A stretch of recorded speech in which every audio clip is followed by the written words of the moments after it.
Welcome to Books I Make My Husband Read, a self-described hilarious and heartfelt podcast where I, Kristy, the devoted book lover, curate an unexpected reading list for my husband, John. And that's me. Each episode will dive into lively discussions, humorous debates, and surprising insights on the books Kristy just has to make me read. We're here to explore everything from timeless classics to quirky hidden gems, challenging our perspectives and inviting you to join in on the fun. So settle in, grab your favorite beverage, and get ready for another literary adventure.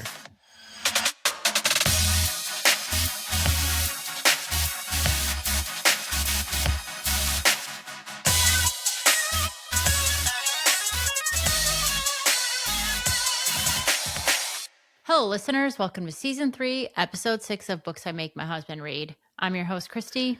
And I am husband John, the one that Kristy makes read all of these books. You're so pissed about that right now. Oh, so annoying. Gosh, I gotta read all these books. Gosh.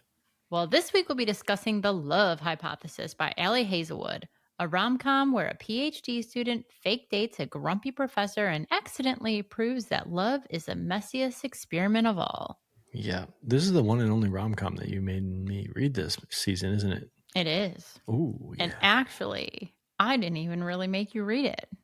So if you'll recall back, earlier this season in September, we were at RomanceCon and we ran a little contest and we offered listeners the opportunity to possibly be a guest on our show by suggesting a book that John should read.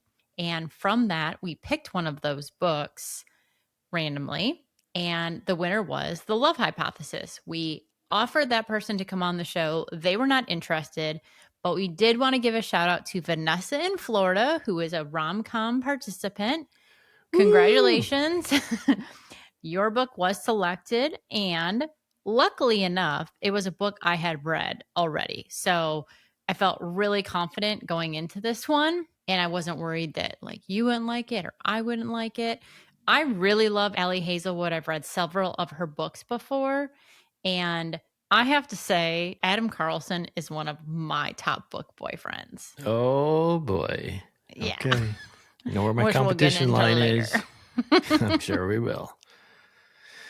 Oh, that's right. This was the contest book. And I was worried about the contest. And thankfully, it didn't totally suck. So anyway, before we get into that whole discussion, we did also want to let you all know the other books Kristy is going to make me read this season, which actually there's only one left this season. So the next book up after this, I know, secretly in the back of my head, the next book is My Friends by Friedrich Bachmann.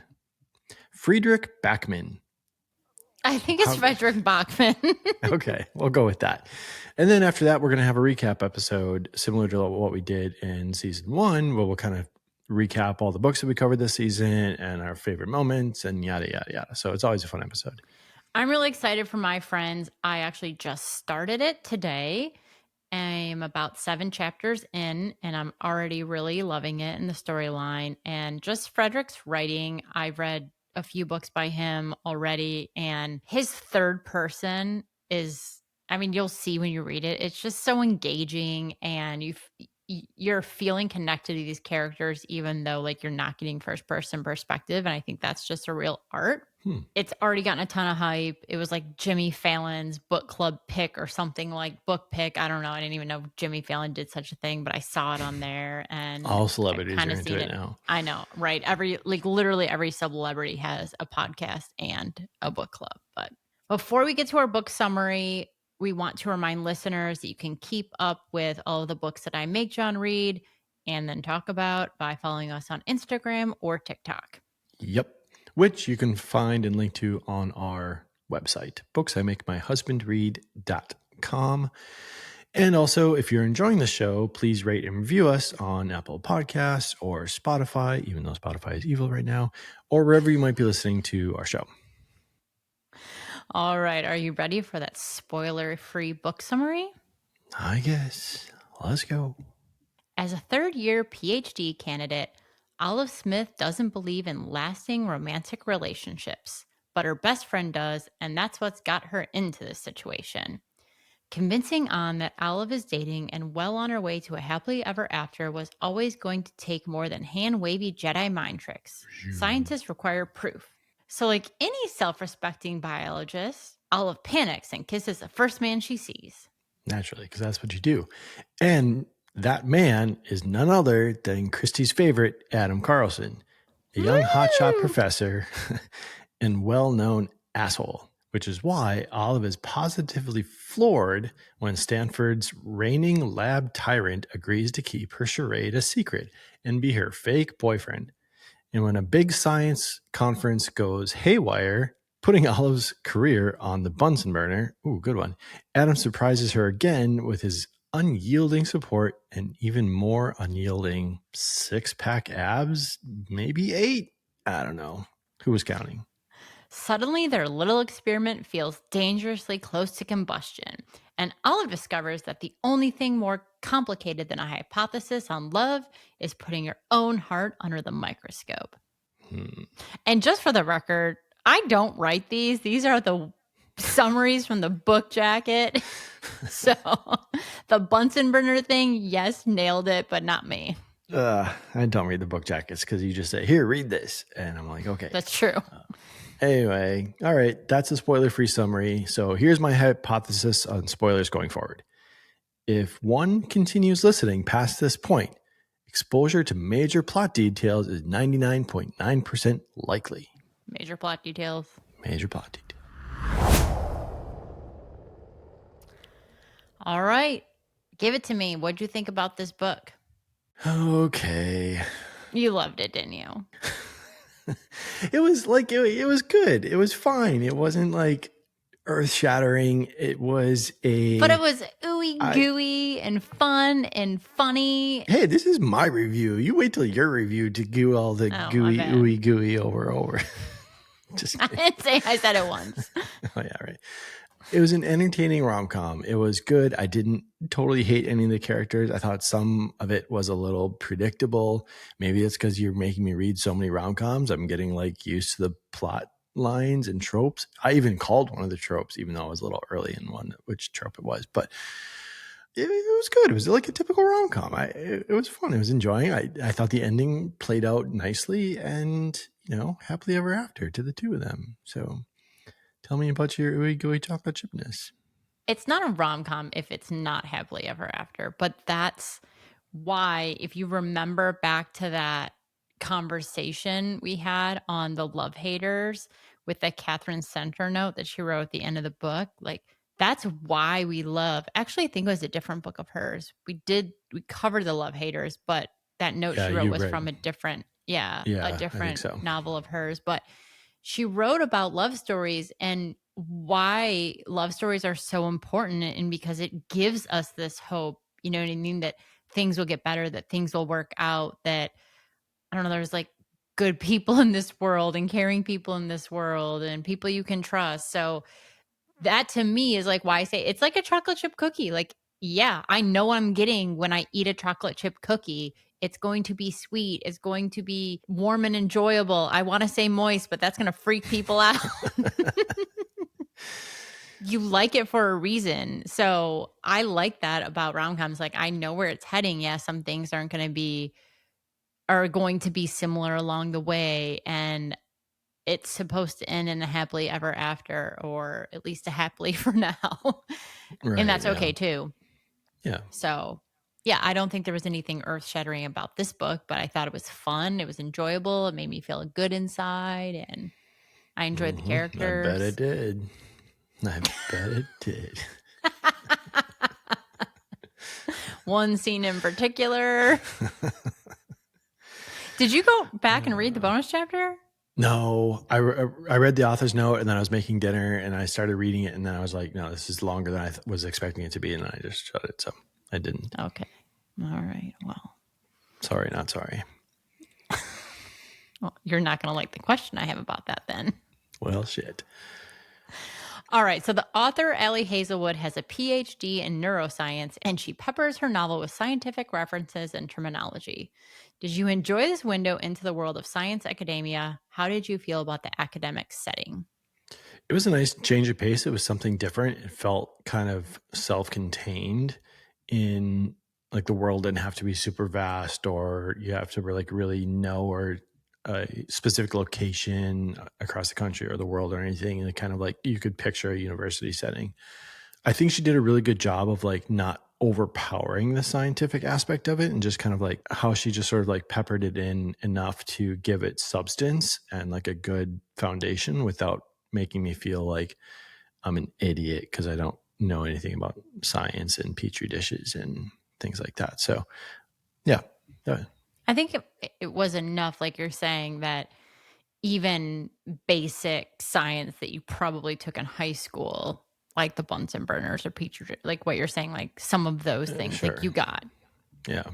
You didn't have to know science to enjoy some of the aspects that she was talking about. Right. So yeah, I mean, I agree with that. What do you have any other like deeper thoughts into the academic setting? You were in academia. I was not. I didn't go to a traditional 4-year school or anything like that. So you did school, albeit a little bit later in life, but then you did grad school as well. So you probably have more familiarity with the setting. So I'd love like your take on it. Yeah, I mean, I have familiarity as, a student, grad student, specifically, like not in a PhD program, but in a master's program, which I know is different because PhD students are also like teaching courses and have a different like that is their job and their workload. So on top of their research or whatever, program you're in. So I didn't have that I don't have like that experience necessarily, but I do love academia. I mean, I think it also is the fact that I went to it a little bit later in life and I have this different appreciation, I think, that maybe some traditional age students might not. But I just love learning. Yeah, you do. So I think that's also why I love this setting and also why I like, books in general. So I really liked it. I also not in this book specifically, but other books by Ali and some other ones I've read that are even fiction set with an academic setting, the challenges that like specifically women, go through, and I'll just leave it at that. I'm not gonna go. Yeah, I don't I want to mean, like. I don't want to go down that whole like in this like what it should be a light conversation, but very sure. real Yeah. that Yeah, a very lot of real. women have to navigate. And I think she actually did she I being mean, Allie this deals with that. deals with Yes. that, yeah, Yes, in an absolutely. approachable way, yeah. Yeah. All right. So, what were your thoughts about our main characters, Olive and Adam?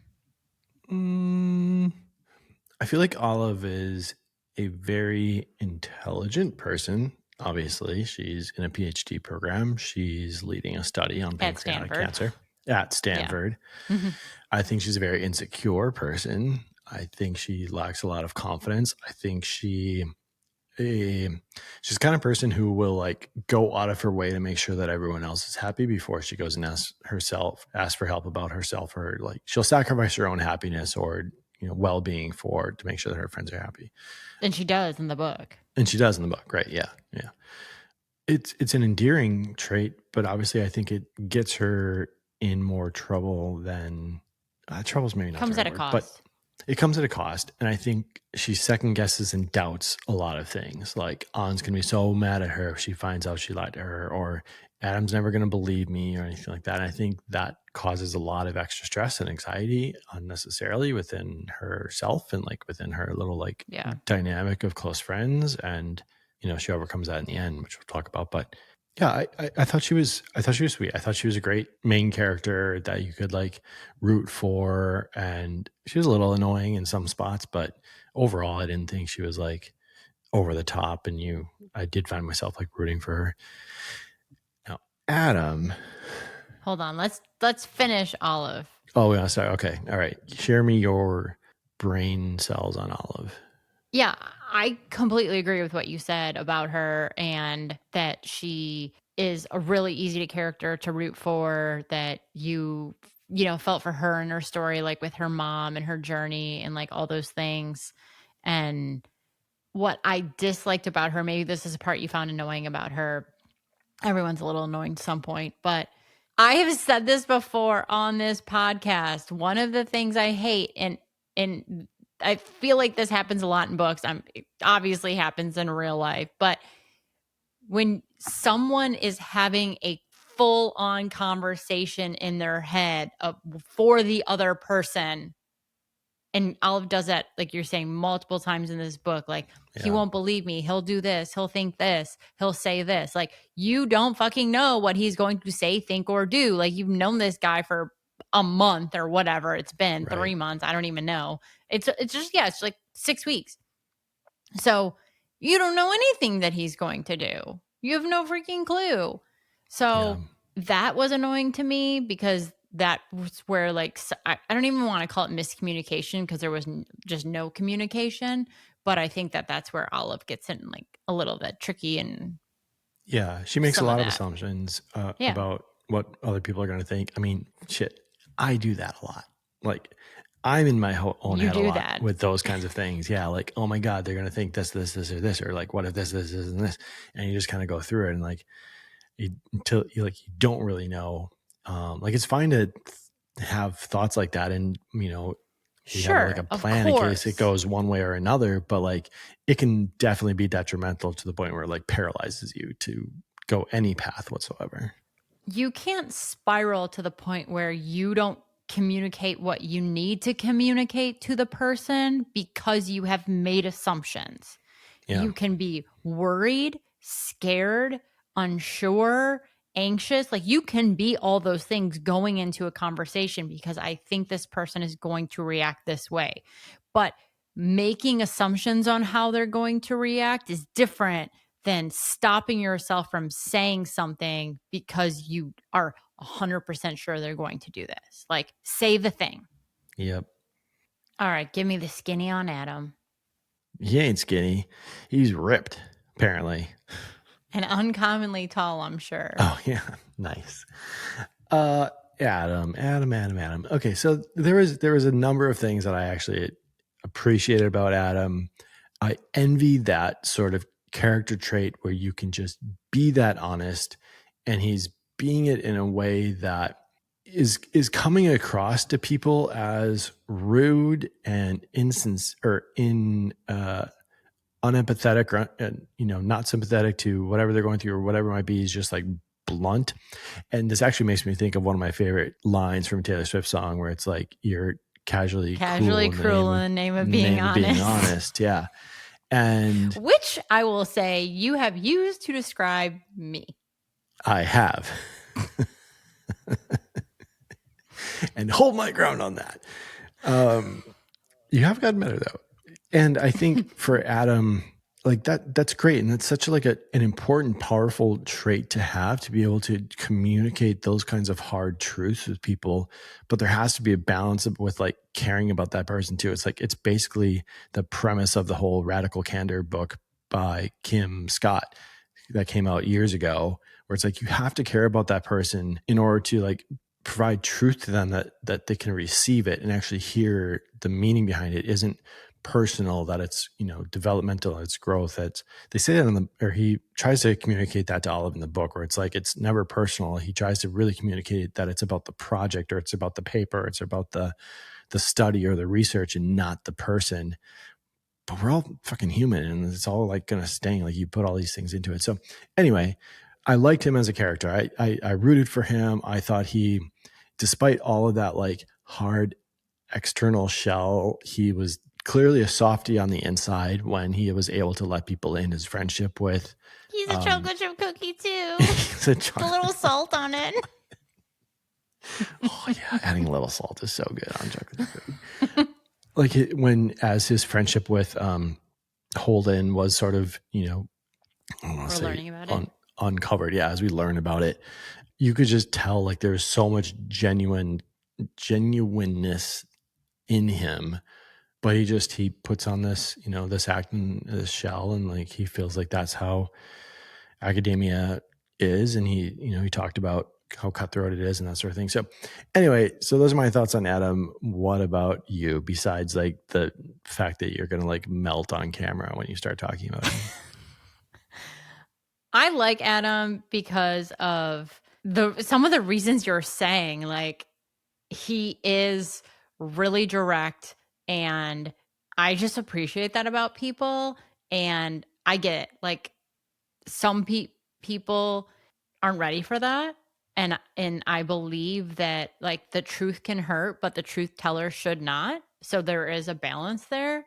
When I have, like, learned to give feedback in the past, and, like, the organizations that I've worked at, and, like, how you deliver feedback to, like, direct reports or peers or whatever the case may be.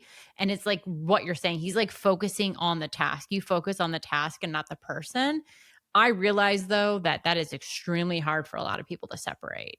And Yeah. the one example of the student that we'll talk about a little later, who takes it really personally. So if you go back and you think about what Adam said later on, that he makes it about the task, the thing, the research, whatever it is, but you go back to what that person was feeling, it's not the same. And so while I know that there has to be, like, a blend of empathy and, like, all those things, like, I like that he's direct. I like that he's awkward. I like that he is extremely smart, like, smart and tall. I mean, I don't even know. That's all I need. Taking applications now, listeners. Why? You're smart and tall and I'm awkward. just kidding. And totally awkward. Yeah. check. But the confidence for him is also, like, the secret sauce. Yeah. All right. There are several tropes in this book: fake dating, grumpy sunshine, and forced proximity. Which one worked best for you? Well, I'm just proud of myself that I was, like, a little over halfway through the book, and I was like, I asked you, I'm like, is this a forced proximity trope? And you looked at me like, have you gotten to? I'm like, no. I'm like, okay, then yes, but it's not like, so I was actually proud of myself that I thought there was yeah. The forced proximity doesn't really happen until they share the room at the conference. Yeah. Which I didn't really wouldn't know, consider the being on campus together and all that, like, forced proximity. Like, forced proximity is like, I have to be in the same room or the same home as this person for, like, a set period of time, and there's no escape. Sure. I'm on a trip. I also didn't realize whatever. that. Yeah. I mean, I obviously didn't realize that fake dating was a trope. So if I knew that was a trope, that was, like, clear. That's clearly a trope. That's, like, exactly what the whole storyline is. So I thought, like, them being within the same campus and within the same, like, program, like, that to me felt like forced proximity, but I get it. That's fair. The fake dating maybe got a little bit old towards the end, more so from Olive's point of view, when she was starting to believe that, like, he has someone else that he's secretly in love with. I'm like, girl, when is he ever giving, like, you're just latching onto this one thing that Holden said and you're just, like, playing that out. I'm like, no. So yeah, I thought they were good. They were nice. They were pleasant. I enjoyed them very much. I enjoyed them. What did you like about the tropes? Was there one that stood out to you? I love a grumpy sunshine trope. I knew it. I just really do.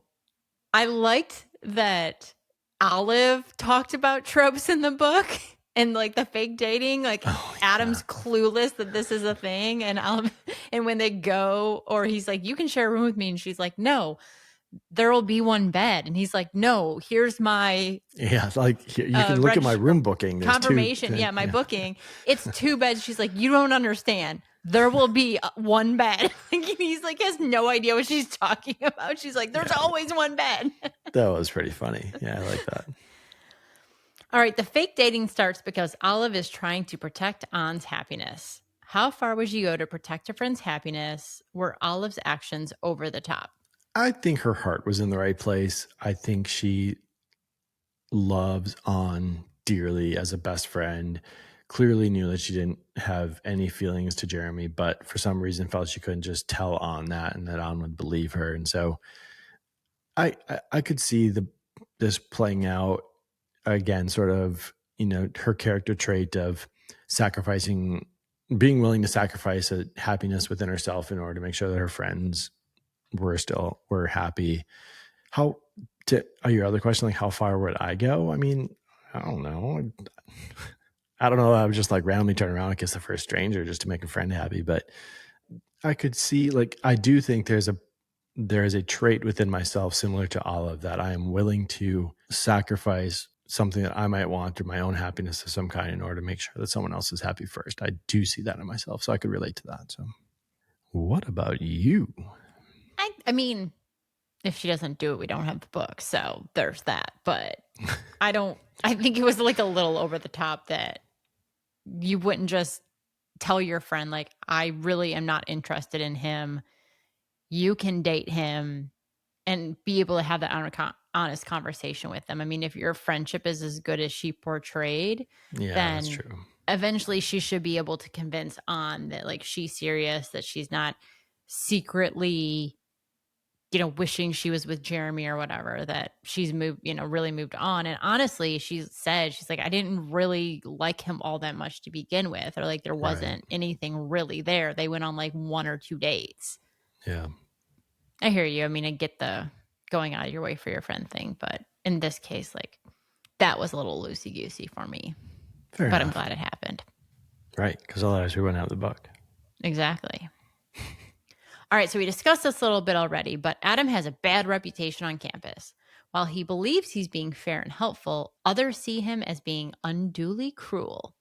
What's your take on tough love teaching methods? What's the line between direct and hurtful?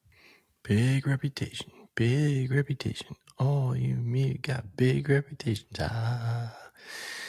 In this case, it's bad reputation. Yeah, Bad bad reputation. reputation. Yeah.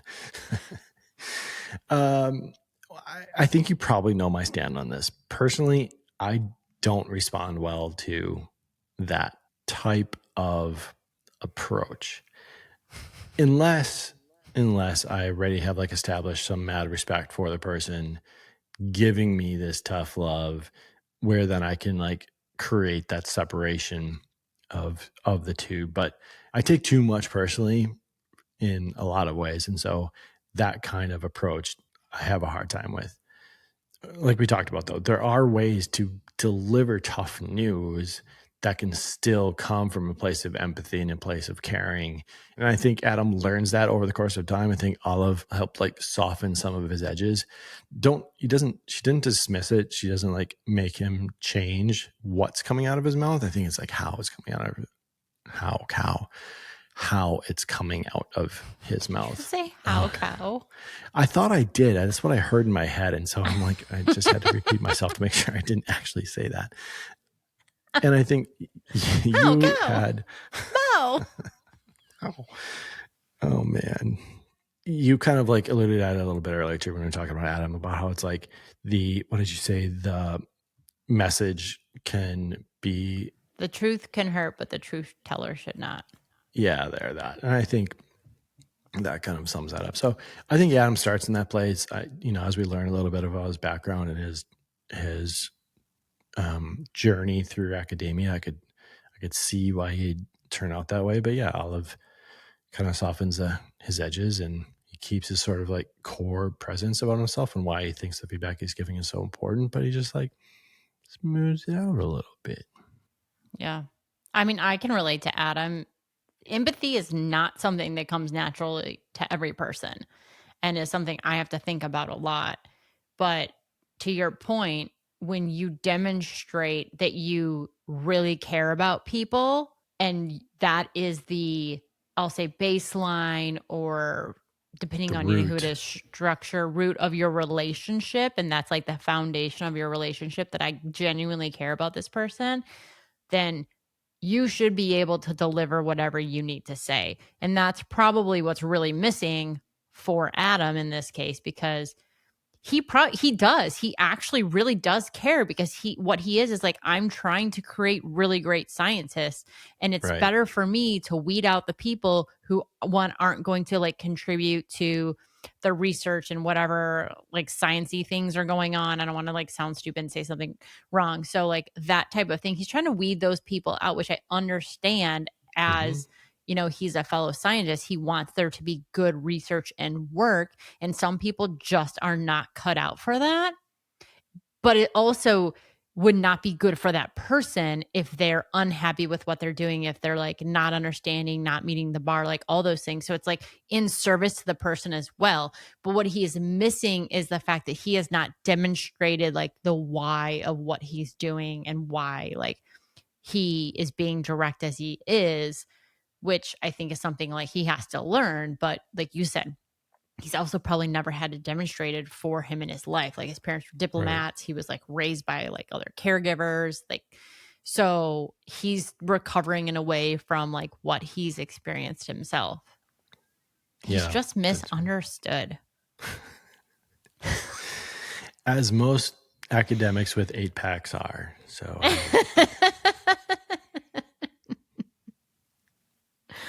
All right, digging in even more here. Think about chapter 7 and Olive's argument with Greg. And I hinted about this a little earlier. Do you think that Olive is in any way responsible for how Adam treats other students? No. No, I thought that entire interaction was just wildly inappropriate of Greg, especially that like Olive and Adam had been dating in air quotes, I'm using air quotes, for what, like a week or two at that point? Like, right. She doesn't have that kind of influence on him yet, bro. Come on, like, be real. Also, like reverse gender roles. And like, right. No, that's just not, that wouldn't even be a thing if a woman had like come up to a guy and be like, why don't you get your girlfriend to grade my papers more accurately, or, you know, be nicer about it, or whatever the phrase is. I'm like, no, I was totally off the hook for any of that shit. I'm so proud of you for bringing in gender dynamics. But also, can you imagine a guy going back to his, and I say this because in academia, women professors are consistently rated poorly for reasons that their male colleagues are not, like how they dress, how they speak, how, like all these things that are absolutely ridiculous. And a lot of, like, on average, statistically, women professors are like rated lower in performance than men. And so can you just imagine, though, if, like you said, their genders are switched and Adam's going back to Olive and going like, "Ooh, you hurt some people's feelings." Right. Which is already happening because women are like unduly criticized for that in academia already. Yes. So you promised not to go down that rabbit hole. I know. So the conference trip is a big moment for Adam and Olive's relationship. What parts during those scenes felt most believable and which felt the most rom-com? Okay. The conference. So much happens at the conference. I need you to narrow this down for me a little bit more. Are we talking about Tom? Are we talking about the scene? I need a little bit more like specificity from you. The scene. There is only one sex scene in this book, and it is fire.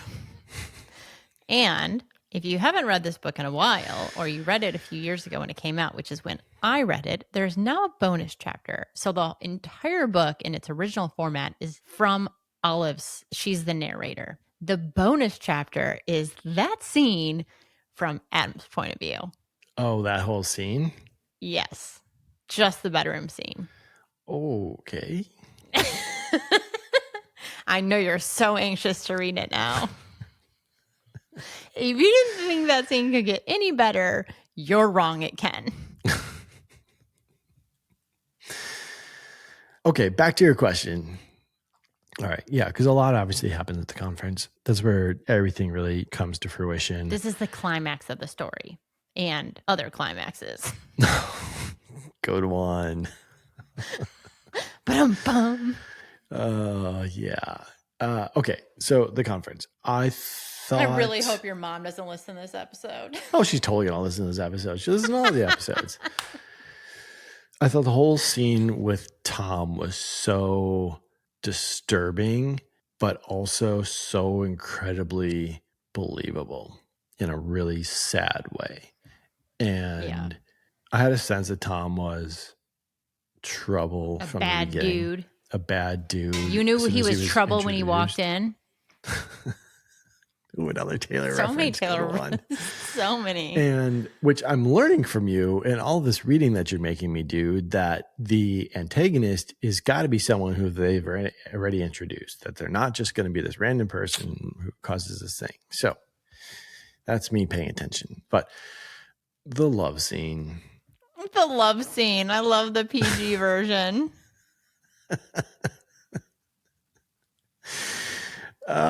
This is a family podcast. Actually, it's not a family podcast. Totally not a family podcast. Not for children. It's explicit.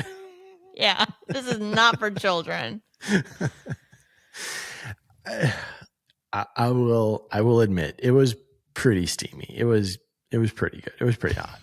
Yeah. That's coming from me. Yeah, boy. I thought the way it unfolded was very realistic. Your face is so red right now. That's not my face. That's just the lighting. That's just the bourbon. That's just the bourbon. Yeah. That's probably true. I thought the way it unfolded, I thought the way that it happened, I thought like how mindful Adam was of Olive's like state at that time, and was just really genuine. And yeah, I mean, you're right. Were there any scenes that felt like rom-com-y to you in the conference piece? I don't think so. I don't really know what rom-com would, what your classification rom-com would be. Can you describe what you mean by that? If they would have showed up and there would have been only one bed, like that's very rom-com. Oh, I see. Yeah. Okay. Then no, actually I don't think it was, because I think that's what I meant by like, it felt like a realistic folding. Yeah, thank you. I was going to say unraveling, but I knew that wasn't right. Unfolding of a scene of tension of these two people that had been building over, the course of these weeks or a month or whatever it was, that it kind of reached its precipice. And, I'm such a fucking child. But you said climax and precipice, and I can't handle it. Oh my God. I'm just going to move on to the next question. No, I need to hear your thoughts on the whole conference now. You put it out there. The whole conference? The conference. That's a euphemism. Conference. I agree with you. The very first thing you said was how things unfolded with Tom and the confrontation they have after her session or whatever, like speaking session that she has. Yeah, the panel. Yeah, thank you. And you're right. It's uncomfortably believable. That's how it would go. I felt maybe a little rom-comming the fact that she was able to have her recorded. You know what I mean? I don't know. It's just like, of course she has it recorded. I mean, because she even like made the comment, and I knew that I'm like, oh yeah, she's going to have that whole thing recorded. Yeah. When I read it the first time, I actually thought that she was going to send it, because remember, her advisor asks for it. I thought she was going to send it, and then the advisor was going to like call her, be like, what the fuck is this? Like, who is this? That's funny. That's exactly we're reporting what I this thought person. Yeah. I did appreciate that her friends was like, you were doing something with this. Like, yeah, this is not okay. And they put a name to it. Like they said, like, this is abuse or assault, or like, I think it was harassment. Yeah. Harassment. Yeah. And you know damn well that's not the first time you did it either. Totally. So yeah. What you called the love scene? Yeah. I think that was totally hot. I thought it was amazing. Chef's kiss. So how did you ultimately feel about how Olive managed the situation and how that went down? Honestly, I don't know that I feel entirely equipped to be able to answer that question as a white dude, and never, like, I couldn't possibly fathom being put in a situation like that the way Olive was. Based on her character, though, I thought retreating into herself felt very on brand for her. The whole book, she kind of had a hard time asking for help, that she's just kind of that person that was like very insular in her own head. And so I could see her kind of turtle shelling into that. That made a lot of sense for me. I think knowing that and knowing what we kind of know about her character through the whole book, the fact that she could work up and muster the courage with the help of her friends to walk into that restaurant and just start playing the recording is pretty fucking ballsy. And yeah. Well, she doesn't do that exactly. Like, she asks to speak to Adam, and then when Tom comes up and is like, "What are you doing? You have to go back to the table, blah, blah, blah." Then she does it. Yeah, because he was like berating her right in front of Adam there too. He's like, he was just like, you can't just walk away from all of these people at the table. They're too important. For your blah, blah, girlfriend blah. or Like, whatever. Yeah. Yeah. Just like belittling her and stuff like that. Yeah. Yeah. So then she started playing it and I was like, oh shit. Mic drop moment. Yeah. That was, if you just kind of pause and put yourself in her shoes in that moment, I couldn't even imagine like being able to hold the phone still. Like I would be so shaky and nervous and raw at what was being exposed in that moment. And sweaty. Major pit sweat. Like, yes. And pit sweat's the stress sweat is the worst. Stress sweat is the worst. It is. So yeah, I the only thing I'll say is like, I hated how she thought Adam wouldn't believe her because he never gave her any inclination in anything that happened over the course of the month that they were fake dating that he would do anything but that.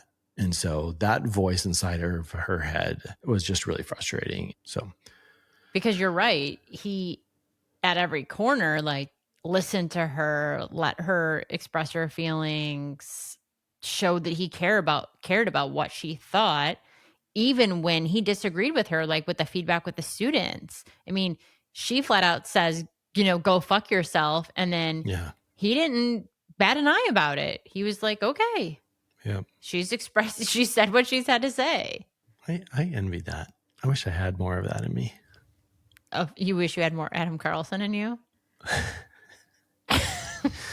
I'm going to say yes, but I know that phrase is probably loaded with more than just what I meant. I'm not going to go there, but in your soul, in my like ability to just you could channel that. Yeah, channel that and just be able to like create that separation and like it's just a great trait. So did you have any other thoughts on like how she managed that situation? Did you wish she would have done anything differently or approached it in any different way afterwards? I probably, when I was Olive's age, I probably would have had a similar reaction to like how she handled, the assault, essentially the verbal assault that Tom gives her. If this happened now, hell no. You pull out your switchblade and be like, take this, bitch. Switchblade. No, but I would have not have stood there and taken like what he was saying. Absolutely not. Yeah. It wasn't frustrating that she was standing there and taking it because I get that. I think the shock of it would have given you pause and you would have been like, is this really happening? Like, is this, am I hearing what's actually, are you understanding the words that are coming out of my mouth? Kind of thing. Like that would have taken a moment for you, but you're right. I think once it registered what was actually happening, no, you would have been up in his grill and taken action. Yeah. All right. Your favorite question. Do you have any final thoughts? Would you recommend this one to our listeners? I was like, what the hell is my favorite question? Do I have any final thoughts? I do not. As far as rom-coms go, this was like a solid B. I think it was good. I think it was entertaining. A B? Yeah. That's my rating. Okay. I reserve the right. Your thought of what is good and my thought of what is good is so funny. A B, I'm like, ugh. I don't accept B's. That's what. All right, we're not going back there. Okay, B is good for me. I was very happy with a B. Anyway, I'll give this book a solid B. And as for a rom-com, Can you please give it a B plus for me, enjoyable. please? Jesus Christ. Fine. Add the plus. Oh my God. The characters were good. There wasn't anybody super like that I was just over the top disliked. Even her friend group like Malcolm and On were great. So does a B mean you gave it like a 4 in Goodreads? Yeah. Okay. All right. I accept this. Oh, thank God. I'll sleep better now.